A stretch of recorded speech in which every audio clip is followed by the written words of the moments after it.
Halo teman-teman, perkenalkan nama saya Tara dari SDN 8 Padang Panjang Timur.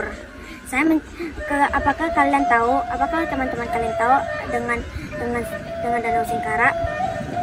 Kalau belum, simak ceritanya teman-teman.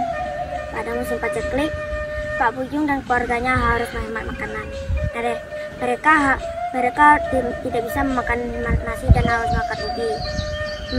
Persediaan makanan sudah menipis dan mereka tidak mementingkan anaknya bernama Indra, dan mereka hanya mementingkan perutnya masing-masing. Pada suatu hari ketika Indra merengek dan menangis karena dia kelaparan.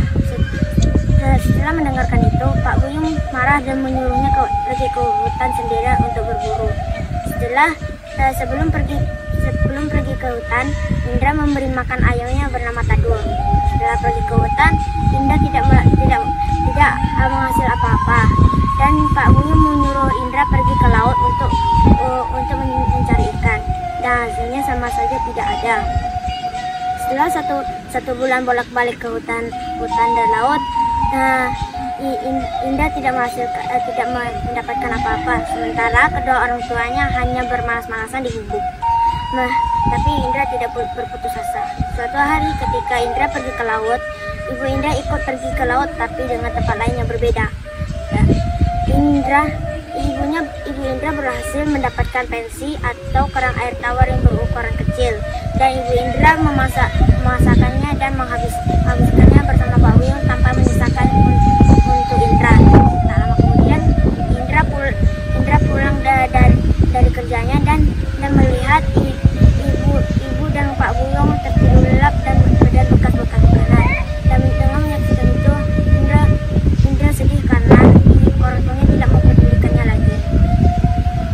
Indra menceritakan kesedihannya kepada Taduang, dan Taduang mengkokok dan mengkepakkan sayapnya seakan ikut sedih dalam kesedihan Indra saat ini. Indra memegang kaki Taduang dan seketika Taduang terbang dan adiknya Indra dan batu yang diduduki Indra pun ikut terangkat. Indra semakin tinggi, semakin besar batu itu.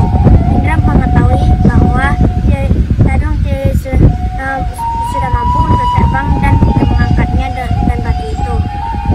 Indra meletakkan kakinya ke batu itu dan batu itu mengempas ke bumi.